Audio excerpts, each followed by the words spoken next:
Assalamualaikum warahmatullahi wabarakatuh. Pemirsa YouTube yang dirahmati Allah Subhanahu wa taala.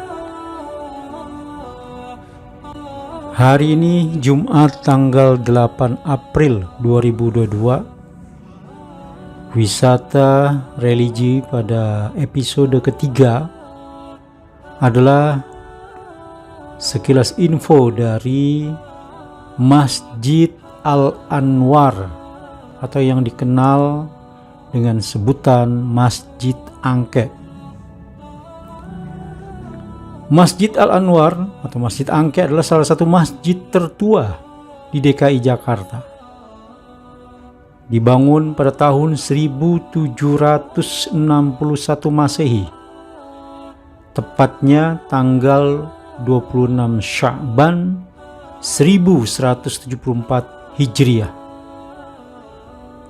Mengingat letaknya yang berada di tengah-tengah permukiman pada saat itu suku Bali di Batavia, maka ada sejarawan yang bernama Dennis Lombard dan juga Adolf cenderung menganggap orang-orang Bali itulah yang membangun masjid tersebut.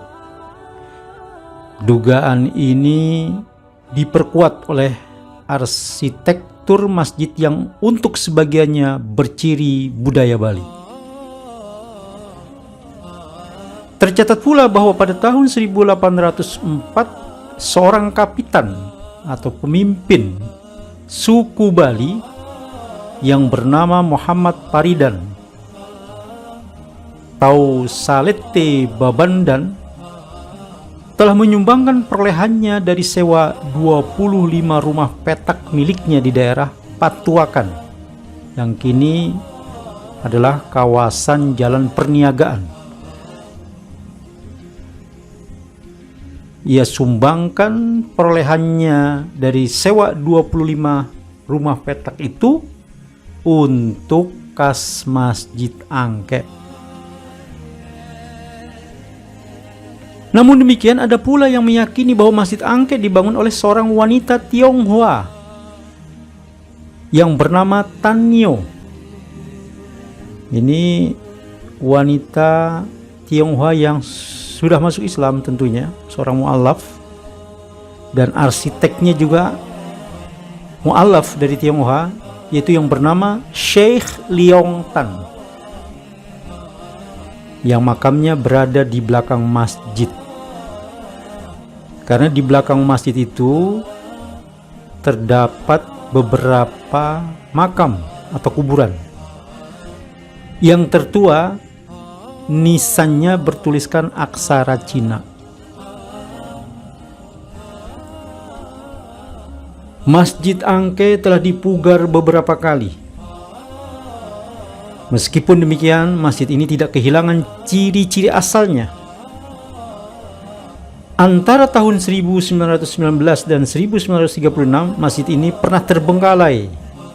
Akan tetapi dipugar kembali pada tahun 1951.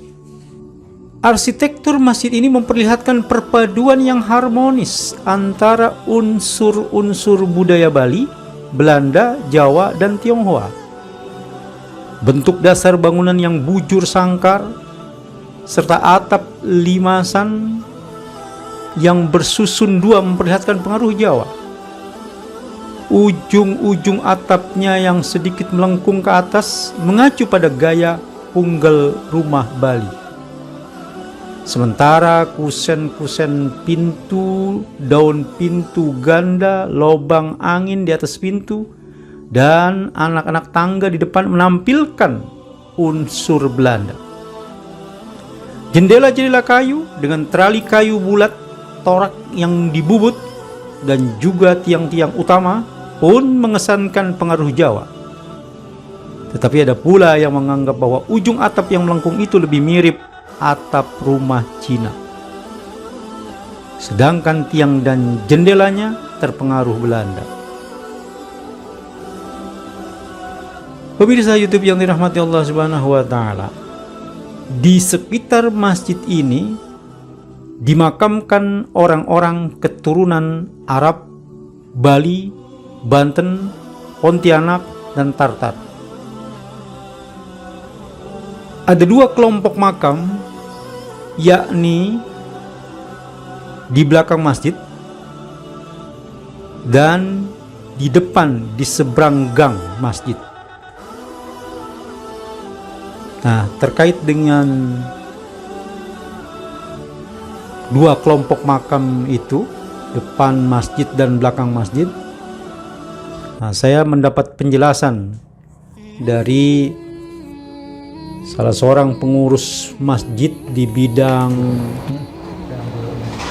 fisik bangunan masjid dan sejarah dari Masjid Angke yang bernama Muhammad Abian Abdillah.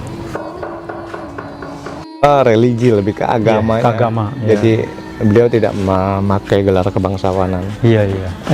Yang tengah. Yang tengah. Iya.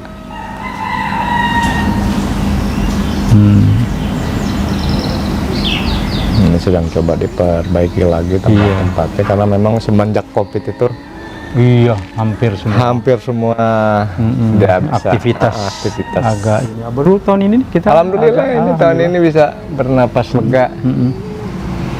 Ya, kita ke itu Syekh Liontan. Nah, ini Syekh Liontan. Oh, ini ya. Persis posisinya ada di depan mimbar ya, mihrab ya. Tempat imam.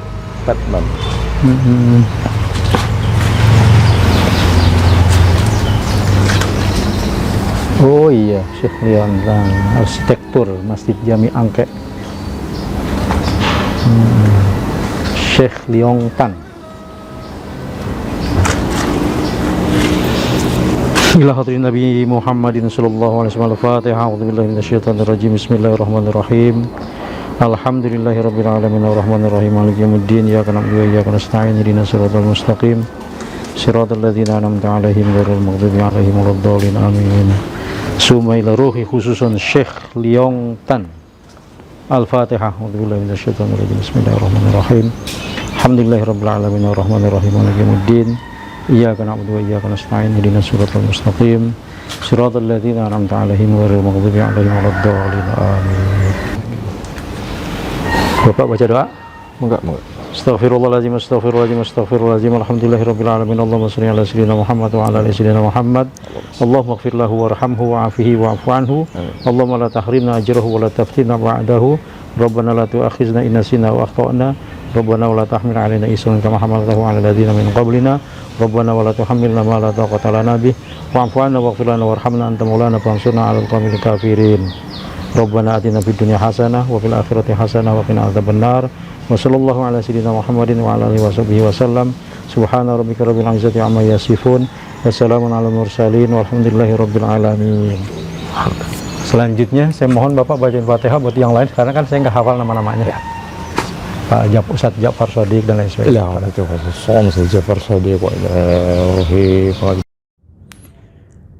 Setelah saya meninjau kelompok makam yang berada di belakang masjid,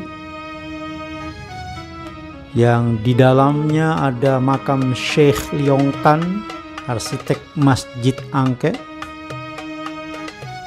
ada makam Syarifah Maryam, ada makam Syekh Ja'far Shadiq yang konon adalah anak Pangeran Tubagus Angke. Selanjutnya saya diantar oleh Bapak Muhammad Abian Abdillah ke kelompok makam yang berada di depan masjid. Ketika kita akan memasuki kelompok makam yang ada di depan masjid, maka ada tulisan makam Keramat Angke. Berikut penjelasan Bapak Muhammad Abian Abdillah. Terus barangkali yang tadi perlu diluruskan istilahnya persepsi umat ya, di masyarakat tentang makam Syarif Hamid ya.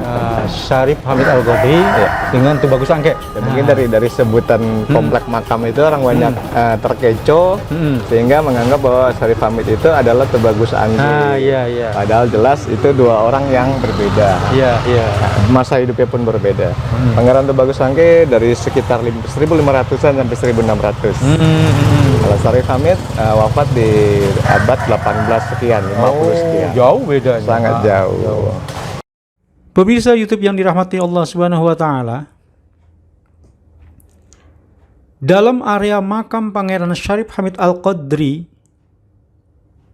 terdapat 15 makam,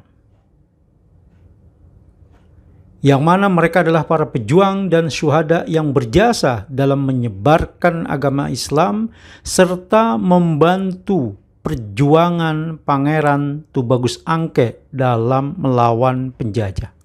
Pemirsa YouTube yang dirahmati Allah Subhanahu wa taala, mengingat nilai sejarahnya, Masjid Al-Anwar atau dikenal dengan sebutan Masjid Angke ditetapkan sebagai cagar budaya berdasarkan SK Menteri Pendidikan dan Kebudayaan RI nomor 0128/M/1988 dan SK Gubernur DKI Jakarta nomor 475/1993. Demikian apa yang dapat saya sampaikan. Mudah-mudahan ada manfaatnya. Dikurangnya mohon dimaafkan. Billahi taufiq wal hidayah. Assalamualaikum warahmatullahi wabarakatuh.